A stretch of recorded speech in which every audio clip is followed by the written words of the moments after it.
ZYA 250. TV em Tempo, Canal 10.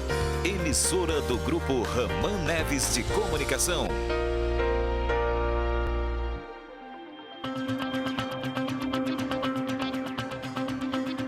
O Jornal em Tempo desta sexta destaca: acusado de atropelar 3 pessoas e matar uma criança em 2010, é julgado em Manaus.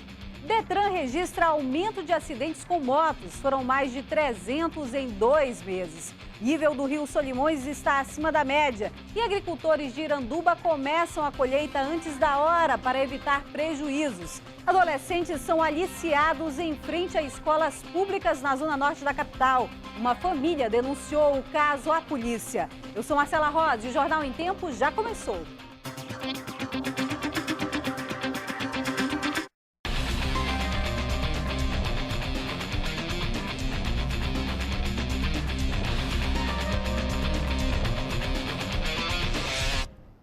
Olá!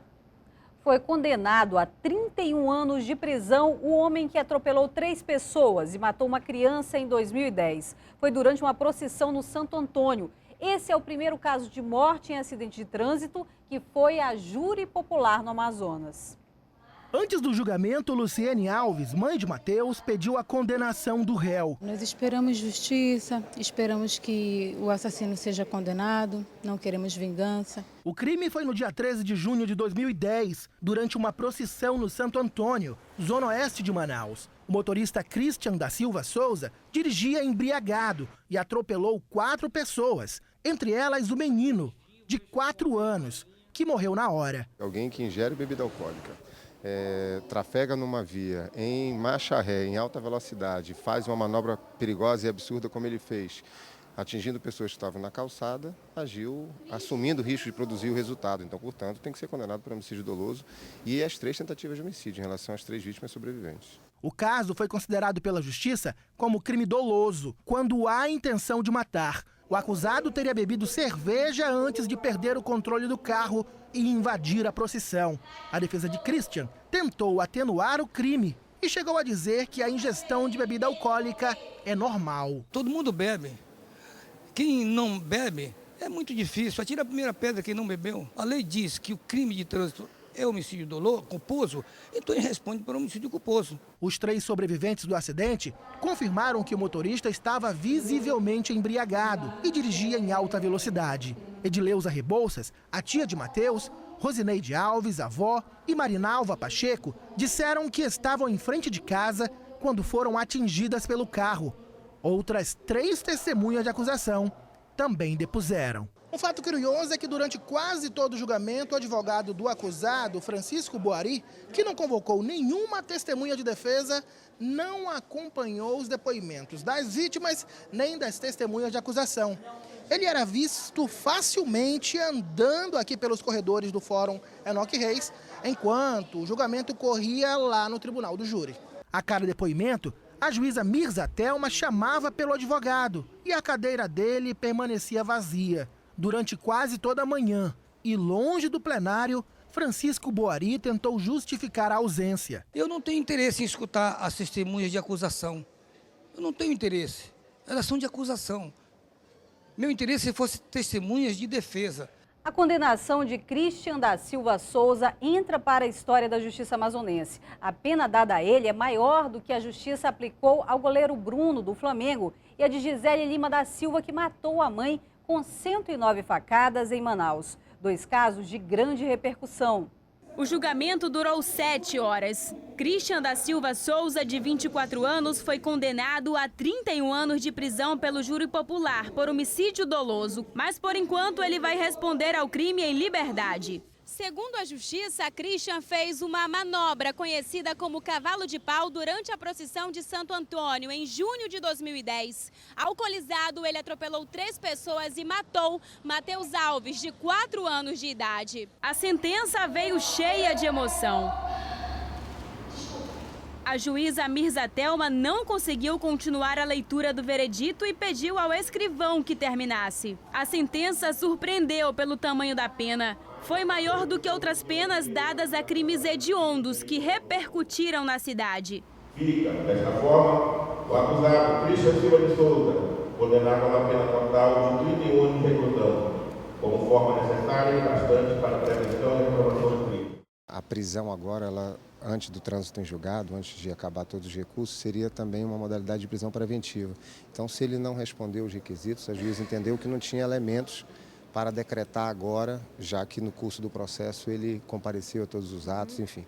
Então, na verdade, foi até uma medida sabendo qual é o entendimento dos tribunais superiores. Então, se ela mandasse prender agora, amanhã o tribunal consideraria um habeas corpus. Então, infelizmente, ele vai responder em liberdade. A defesa tentou desqualificar o crime de homicídio doloso, mas não conseguiu. O advogado de Christian vai recorrer na tentativa de diminuir a sentença. Essa pena é injusta. Essa não é a última palavra. A última palavra vai demorar a chegar ainda. Foi um acidente, eu não tive culpa. O carro realmente perdeu o freio, mas... Mesmo estando alcoolizado? Eu bebi pouco, né? Mas não estava consciente do que eu estava fazendo. A família se emocionou com o resultado. Eu estou muito satisfeita, não é uma vitória, mas nós não estamos saindo daqui frustrados. Vamos agora ao cemitério, vamos falar com o nosso filho e dizer para ele que o que nós podíamos fazer aqui na Terra, nós tentamos fazer e pelo jeito conseguimos. E a violência no trânsito preocupa. O Detran registrou em janeiro e fevereiro deste ano mais de 300 acidentes com vítimas envolvendo motociclistas. Seu Geraldo é mototaxista há mais de 5 anos. No fim de 2012, ele sofreu um acidente de trânsito, levou vários pontos no pé e teve luxações no pescoço e no braço. Andar de moto em Manaus é muito perigoso. Eu ando de moto porque realmente eu preciso. Se eu tivesse um outro tipo de renda, não faria mototáxi. Em janeiro e fevereiro deste ano, o Detran do Amazonas registrou 338 acidentes com vítimas, envolvendo motos aqui na capital. 421 pessoas ficaram feridas e 10 morreram. No mesmo período de 2012, a estatística foi maior. Apesar da diminuição, o número ainda preocupa. Para as autoridades, o grande problema é a imprudência. Porque, pela legislação, a moto ela ocupa o mesmo espaço de um carro. Então, a moto não pode ficar fazendo zigue-zague, passando entre os veículos quando eles estão parados no engarrafamento, enfim. Mas eles passam no meio dos carros, eles fazem zigue-zague. Então, isso é imprudência. No ano passado, os motociclistas em Manaus levaram mais de 7 mil multas. Quais são as infrações mais cometidas pelos motociclistas aqui na cidade? Trafegar sobre a calçada, pondo em risco o cidadão que está caminhando na calçada e a dele também. E mais ainda a infração, que eles fazem sanduíche de criança, o seu próprio filho, entre ele e a esposa ou outra pessoa. É fácil achar cenas de desrespeito no trânsito. Nós ficamos 15 minutos nesta rua no Nova Vitória e encontramos diversas irregularidades. A maioria eram pessoas sem capacete. Neste flagrante, a mulher desce da moto com um bebê de colo. Ela ainda vinha sem proteção. Nessa outra, 3 pessoas dividem a moto. E aqui, mais uma vez, o homem coloca em perigo a vida de uma criança. O senhor não sabe que é proibido? Os últimos acidentes fatais envolvendo motociclistas foram registrados nos dias 19 de março e 2 de abril. No Japim, Arnoldo Felipe, de 30 anos, morreu em uma colisão entre uma moto e um caminhão. Já na Avenida Constantino Neri, Wilson Oliveira foi atingido por um ônibus. A seguir, estudante de Direito é preso por tráfico de drogas. Ele disse à polícia que o dinheiro era para pagar os estudos. E ainda, nível do Rio Solimões está acima da média. E ribeirinhos correm contra o tempo para salvar as plantações. A gente volta já.